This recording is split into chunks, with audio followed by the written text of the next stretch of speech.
관련된 산업에 돈을 쓰는데 실적적인 부분이 얼마나 빨리 뒷받침이 되는지를 좀 체크를 해보셔야 됩니다. 그래서 실제로 지금 국내에 상장되어 있는 종목군들도 실적적인 부분으로 봤을 때는 좀 적자 기업들이 많아요. 그래서 관련된 섹터에 좀 투자를 하실 때는 실적적인 부분들이 얼마나 빠르게 따라올 수 있는지 여부도 좀 체크를 해보실 필요가 있고요.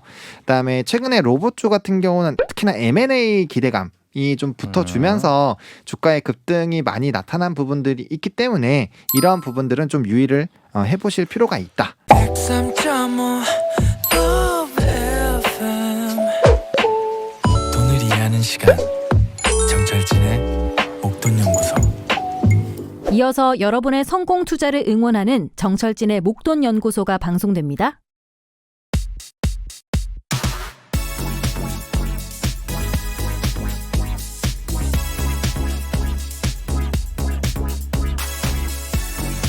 편의점 5만 점포 시대가 열렸다. 여러분은 하루에 편의점을 몇 번이나 들르십니까? 자, 국내 편의점 수가요, 지난해 말 사상 처음으로 5만 곳을 넘었습니다. 우리나라 최초의 편의점이 1989년에 오픈했으니까 32년 만의 일입니다. 편의점 5만 곳, 우리나라 인구 1013명당 한 곳인 건데요. 이렇게 계속 성장하는 이유가 있었습니다. 국내 편의점 3사 매출, 지난해 처음으로 대형마트 3사 매출을 제쳤고요. 국내 유통업계 비중도 무려 16%나 됩니다. 코로나19 상황 덕을 많이 봤다고는 하는데요. 1인 가구 증가 트렌드를 보면 아직도 성장성은 남아있다는 분석입니다. 특히 최근에는요, 20대 사장님, 20대 창업 비중도 늘고 있어서 4분의 1이 20대 사장님이라고 합니다. 다만 많은 우리네 편의점 사장님들은 너무 힘들다, 이런 많은 애환을 토로하고 계시고요. 편의점 5만 곳 시대, 어쩌면요 바로 이 편의점 시들이 미래의 생활 거점이 될 수도 있을 것 같습니다. 4월 9일 목돈연구소는 이 노래로 시작해보죠. 섬입니다. 24시간이 모자라. 네, 매일 오전 11시부터 12시까지 목돈연구소 함께하고 계시고요. 저는 소장 정철진입니다. 듣고 오신 첫 곡, 편의점의 이야기 오프닝을 하지 않았습니까? 그래서 선미의 24시간이 모자라로 시작을 했습니다. 편의점, 와, 저도 많다 했는데 우리 전국에 5만 곳 이상이 있습니다. 그러니까 인구 1000명당 거의 그렇죠, 한 곳인 걸로 편의점이 있는데, 여러분 생각해 보십시오. 편의점이 이 장사가 안 된다라고 하면은 이제 더 확장이 안 되겠죠. 근데 이제 확장이 되고 있는 것은 결과적으로 편의점 매출도 오르고 있다라는 그런 방증이기도 한데, 대형마트가 요즘에 쇠락하잖아요. 그 매출을 편의점들이 많이 뺏어오기도 왔고요. 또 편의점이 이제 생활 거점인 역할들, 거기서 택배도 붙이고 뭐 커피도 거기서 이렇게 새롭게 내려서 마시고요. 이제 이런 것들에 이제 기능들이 많이 붙어서 이렇게 편의점들이 성장한다고 하는데, 또 20대들도 요즘에 이제 취업도 힘드니까 이 편의점 사장님으로 많이 뛰어들고 있고 여러 가지 특성들이 복합됐는데요. 개별 편의점 사장님들은 근데 너무나 힘들다, 이렇게 가지고는 이제 그런 이야기들도, 그런 애환을 또 많이 토로하십니다. 그러나 전반적인 편의점 산업, 편의점 사업의 성장성 커지고 있다고 합니다. 자, 주말에도 목돈연구소 계속되는 거 아시죠? 문자 참여 샵1035, 단문 50원, 긴 문자는 100원이고요. 고릴라는 무료입니다. 유튜브에서 목돈연구소 검색해서 구독, 좋아요 많이 눌러주세요. 저희 목돈연구소 인별그램이 있습니다. 골뱅이 SBS 빅머니니까 팔로우 해주시기를 바랍니다. 잠시 후엔 기초부터 차근차근 주식을 배워보는 입문 코너 주식학개론 있습니다. 헤르메스탁 하청환 본부장과 함께하고요. 그리고 저희 주말 코너가 새롭게 신설됐습니다. 좀 더 건강한 투자 활동을 위해 건강 수익을 챙기는 코너. 자, 이름이 돈이보감입니다. 최인서 한의사와 함께, 자, 이제 앞으로 돈이보감을 진행해 볼 텐데요. 오늘 첫 시간 많이 기대해 주세요.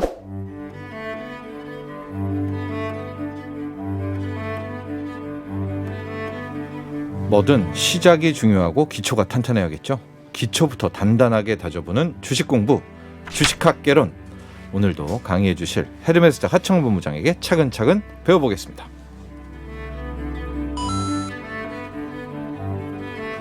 네, 하청원 본부장 스튜디오에 나와 계십니다. 안녕하십니까? 네, 안녕하십니까? 네, 김진숙 님이요. 라디오 들으며 경제 공부하는데 도움 많이 받아요.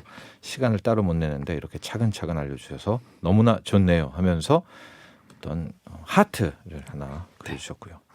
9129번님 자발적인 솔로 하청원 본부장님, 저도 자발적인 솔로 39세 남자입니다. 괜히 반갑네요. 반갑습니다. 네, 네 그렇습니다. 네, 자발적인 솔로가 아니죠. 하청원 본부장도 지금. 네. 그렇죠. 어떻게 보면은 네, 수동적이다라고 봐야죠. 네, 네. 어쩔 수 없이 당하는. 그렇습니다. 그러나 절대 어떤 도전과 노력을 하지 않는 남자 하청원 본부장. 그에게는 주식이 있기 때문이죠. 네, 네, 맞습니다. 네, 맞아요. 네. 저도 조만간 나서보려고 하는데 본격적으로 주식 이야기를 주식과 결혼이니까요 해야 될 네. 것 같은데요. 오늘 아마 테마도 형성됐었고 네, 앞으로도 이 테마는 이게 단순히 어떤 휘발성 있는 테마가 아니라 핵심 테마가 될 수도 있는 그런 주제입니다. 네. 로봇이죠. 로봇. 맞습니다. 이 로봇주들이 이제 올해 연초부터 굉장히 조금 핫하게 움직였습니다. 맞아요.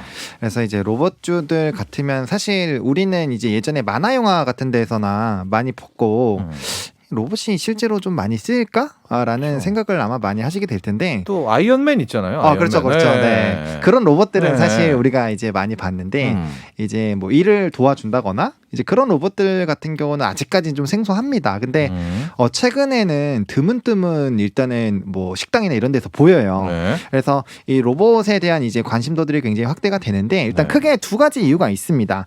일단은 정부의 공약이 이제 로봇 산업에 대한 중요하죠. 부분에 대한 이제 신사업 동력으로 좀 지정을 했는데 물론 로봇뿐만 아니라 뭐 인공지능이라든지 다른 부분들을 같이 지정을 하긴 했지만 사실 앞으로 우리의 삶이 계속적으로 기술력이 발달이 되고 좋아진다라는 그런 관점으로 본다라고 한다면 로봇 산업은 결국 확대가 될 수밖에 없지 않을까라고 보고 있는데 네.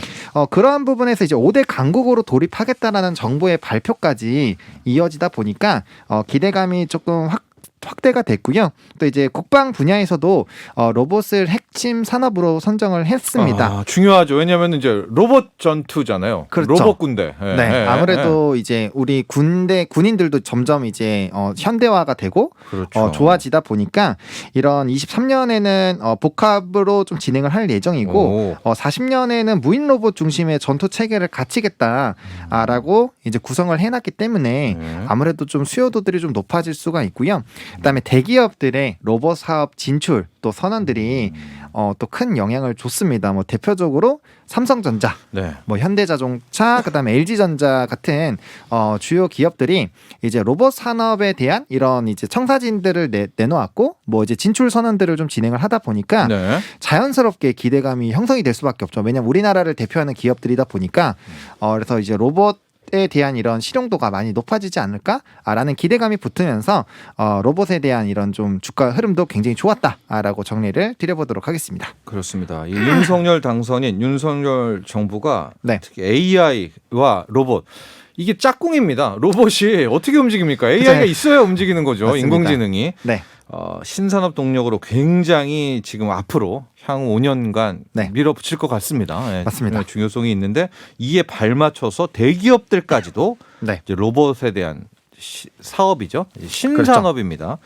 아예 사업 부서를 따로 만들면서 달리고 있어서 로봇이라는 테마가 주식 투자에도 굉장히 중요할 것 같다. 네. 제가 상암동에서 막 밥 같은 걸 많이 먹는데요. 상암동에 이미 그 로봇 그 배달하는 친구 있잖아요. 그렇죠. 네, 많이 맞아요. 오거든요. 네네. 많이 오는데 어쩌다가 한번 가면 홀로 그 걔가 막 벽으로 막 향해 가요. 막 가면은 거기 이모님들이 이렇게 툭툭 치면 다시 돌아오고. 맞습니다. 네. 국내 로봇은 지금 어느 정도 현대 지금 시작까지 와 있는 건가요? 어느 정도 상황입니까?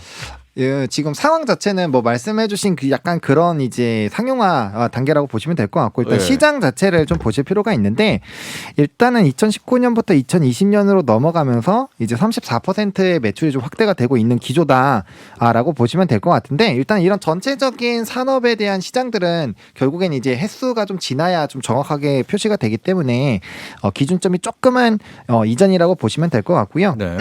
한국 로봇 산업 협회에 따르게 되면은 국내 전체 로봇 사업의 매출액은 이제 굉장히 좀 크게 늘어났고요. 특히나 산업용 로봇 매출 비중이 50%가 좀 넘어간다라고 하고 서비스 로봇 앞서 이제 말씀했던 네. 그런 부분들이 이제 서비스 로봇인데 아직까지는 10% 수준에 좀 달한다고 합니다. 근데 이제 앞으로 계속적으로 좀 확대가 되지 않을까라고 기대가 되고 있고요.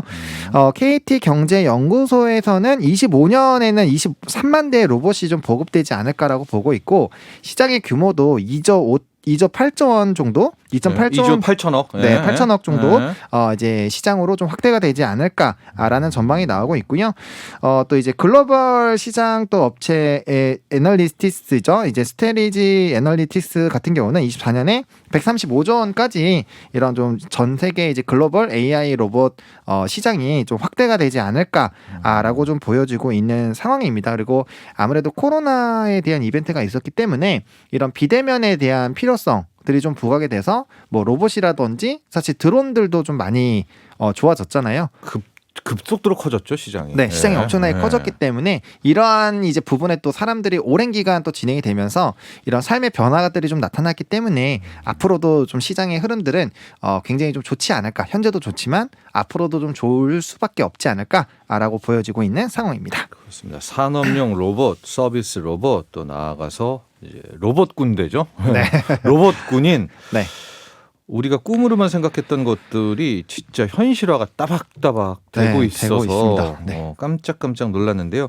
오늘은 더 구체적으로 들어가 보겠습니다. 우리 국내 대기업들이 이제 네. 로봇을 다 진출을 하는데 조금씩 다릅니다. 그래서 네. 아예 이 종목들이 다 또 상장이 되어 있으니까요. 그렇죠. 대기업별 로봇 사업들 한번 정리를 해볼까요? 네, 일단 간단하게 좀 설명을 드리면 일단 삼성전자 같은 경우는 이제 53회 정기주총에서 신사업 발굴 첫 행보는 로봇이다라고 좀 언급을 했었고요.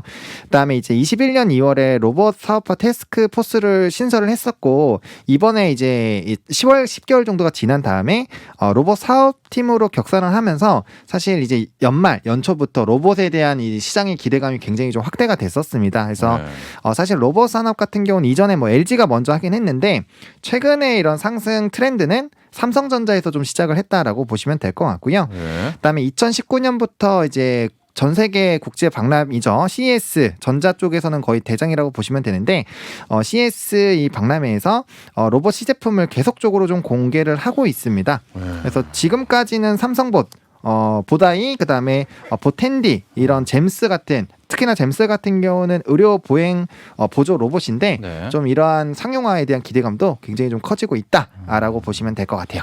의료 쪽도 제가 앞서 이제 그쵸? 뭘 서비스 로봇, 산업용 로봇 했는데 네. 의료에서 이 로봇이 등장하게 되면 그렇죠. 예, 그렇죠. 외과의 측면에서 네. 그렇고 예. 그렇습니다. 여기도 무궁무진할 것 같아요. 잼스요. 예. 그렇죠. 네, 잼스라는 로봇이 있습니다. 네. 그렇습니다. 삼성전자의 로봇 산업들 한번 정리를 해봤고요. LG도 로봇이네요. 그렇죠. 네. 네, LG 하면 아마 이제 로봇스타가 좀 많이 떠오르실 텐데 네. 일단은 17년에 SG 로보틱스를 투자를 했었고요. 그다음에 이제 18년에 로봇스타를 인수를 하면서 로봇 사업의 이제 센터들을 센터.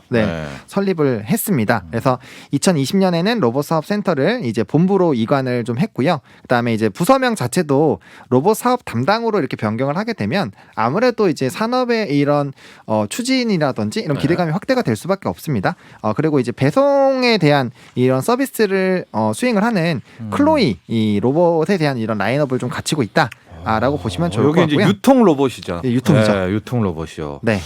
진짜 상용화로는 가장 빠를 것도 같아요. 아마 가장 좀 손꼽히고 있기는 하지만 네. 사실 이 미래의 일이기 때문에 우리가 예단하기는 좀 어렵다라고 보시면 될 것 같고 네. 그다음에 또 이제 20년에는 미국 보스턴에 연구소를 좀 설립을 했었고 이제 김상배 IMIT 교수와 좀 협업을 실시하고 있는 상황입니다. 네. 자, 그리고 다음은 현대자동차입니다. 현대차도 로봇을 빼놓을 수는 없어요. 로봇 그렇죠. 비즈니스를. 네, 그래서 지금 뭐 삼성도 이번에 주주총회에서 아무래도 지금 주총 기간이 이제 막 지난 이런 시점이기 때문에 주총에서 이제 로봇에 대한 얘기가 나왔고요. 그다음에 이제 현동진 현대차 로보틱스 랩장 같은 경우는 네. 중장기적으로 매출의 약 20%를 로보틱스에서 창출할 것으로 생각을 하고 있다라는 부분을 얘기를 했고 로보틱스. 네. 네. 로보틱스가 뭔가요? 이제 그 관련된 로봇으로 이제 활용하는 부분들이라고 보시면 되는데 네. 뭐 전기 자동차 충전부터 뭐 개인 이동 수단, 물류 배달 뭐 이런 것들에 대한 사업 시너지가 높다라고 예상이 들고 있어서 앞으로 다양한 부분에 좀 활용이 될 수 있지 않을까라는 좀 기대감이 형성이 되고 있다라고 보시면 될 것 같아요. 좋습니다. 이 자동차가 요즘엔 자동차라고도 안 부르죠. 그렇죠. 모빌리티라고 네. 부르는데 저는 개인적으로 궁합이 잘 맞을 것 같아요. 왜냐하면 그렇죠. 모빌리티 하려면 AI가 있어야 되잖아요. 그렇죠. 네. 네. 그 움직인다는 건 로봇의 구동이랑 또 네, 만나니까. 비슷합니다. 네. 네. 그래서 결국에는 로봇이 된다라는 거는 이제 우리가 앞으로 뭐 자율주행이라든지 이런 부분까지 이제 된다는 거죠. 된다라고 네. 생각을 하시면 되지 않을까라고 네. 생각을 하고 있습니다. 그렇습니다. 다음은 KT 볼까요? 네, KT가 통신사들도 지금 3사도 차세대 먹거리로 로봇을 좀 선정을 했습니다. 아, 네. 왜냐면은 이제 로봇 같은 경우는 아무래도 이제 뭐 인공지능이 있고 하면은 데이터를 많이 사용을 할 수밖에 없다. 라는 그런 관점에서 빅데이터. 네, 네. 데이터, 네, 빅데이터도 그렇고 네. 뭐 데이터 사용량도 네. 아무래도 클 수밖에 없겠죠. 그렇죠. 네, 그래서 이제 통신 매출을 좀 확대하는데 도움이 되지 않을까라는 부분에서 뭐 AI라든지 뭐 말씀하신 빅데이터라든지 이런 부분과 좀 연계를 해서 시너지를 낼 수 있는 부분들. 왜냐하면 통신망이 깔려 있으니까. 네. 그래서 그런 부분들에 대한 이제 목표치를 좀 세우고 있는 상황이고요. KT 같은 경우는 로봇 서비스 플랫폼으로 좀 정리를 하고 있습니다. 네, 아예 플랫폼까지. 아, 로봇 플랫폼. 네. 그렇죠. 요즘은 다 플랫폼이니까. 그렇죠. 우리가 나중에 어디에선가 로봇 서비스를 이용할 때도 또 그렇죠. 플랫폼을 찾아갈 것 아니겠습니까? 맞습니다. 예. 그래서 이제 요번에 방역할 때 AI 방역 로봇으로 좀 수요 분석을 좀 했었고요. 그다음에 이제 로봇 서비스에 대한 이런 플랫폼을 해서 단순히 네. 로봇을 설치를 하는 것뿐만 아니라 뭐 관리하고 뭐 AS도 해주고 이런 이제 부분으로 상용화가 됐을 때 오호. 우리가 필요한 부분들까지도 예. 좀 진행을 하고 있고 지금은 이제 기업용으로 좀 시작을 하고 있다라고 하는데 추후 이제 가족용까지 확대가 된다라면은 뭐 이제 시장성은 굉장히 좀 커지지 않을까라고 기대가 되고 있는 상황이고요. 네. 뭐 SKT 같은 경우도 AI 물류 로봇 사업을 좀 본격화를 하고 있습니다. 네. 이제 AI 로보틱스 소프트웨어 개발 전문 기업을 이제 투자를 좀 진행을 하면서 관련된 사업들에 대한 이제 유치를 좀 하고 있고요. 그다음에 지난해 4월부터 용인 세브란스 병원과 이런 5G를 활용한 실시간 위치 시스템 그리고 5G 복합 방역 로봇 솔루션 등을 좀 진행을 하면서 이제 24시간 로봇 관련된 이런 시스템을 좀 구축을 하려고 예. 하고 있습니다. 예. 그런 상황이고요. 지금 KT하고 SKT 통신 회사들이잖아요. 맞습니다. 이런 쪽도 지금 생각해 보니까 접점이 있습니다. 앞서 KT는 로봇 서비스 플랫폼. 네, 우리가 이제 가정용의 청소 로봇이 필요할 때 그렇죠. KT가 만든 거기를 찾아간다는 거 아니겠습니까? 맞습니다. 누구를 보내달라. 네. 그럼 걔가 올 것 같고 SKT 같은 경우에는 물류 쪽으로 네, 연관을 좀 새롭게 창출을 하는 것 같습니다. 맞습니다. LG U 플러스도 있나요? 그러면 로봇이? 네, LG U 플러스 같은 경우도 이제 뭐 GS건설과 지난해 10월부터 뭐 5G로 원격 제어하는 로봇을 뭐 도로 공사 현장에서 실증한 것들이 좀 이벤트가 좀 됐었는데 아무래도 뭐 클라우딩이라든지 이런 클라우드 로봇 쪽에 대한 부분을 좀 집중을 하고 있다라고 보시면 될 것 같습니다. 약간 어려운데요. 클라우드 기반 로봇? 그렇죠. 네. 아무래도 이제 우리가 이거는 쉽게 내비 같은 거를 좀 생각을 해보시면 될 것 같은데 네. 이런 다양한 데이터들을 바탕으로 우리가 이제 이 어떠한 거리를 갈 때 예측을 하는 것처럼 네. 이런 이제 이 로봇을 활용을 해서 이런 원격으로 제어를 한다거나 네. 아니면 이제 클라우드 이런 많은 정보들을 기반으로 이제 활용할 수 있는 쪽으로 사업 범위들을 좀 활용을 할 수 있는데 뭐 사실 이 부분도 무궁무진하게 퍼져 나갈 수 있는 부분이기 때문에 네. 좀 기대감은 충분히 가질 수 있지 않나라고 생각을 하고 있습니다. 초기 로봇은 아마 똑똑하지는 않을 것 같으니까 그렇죠.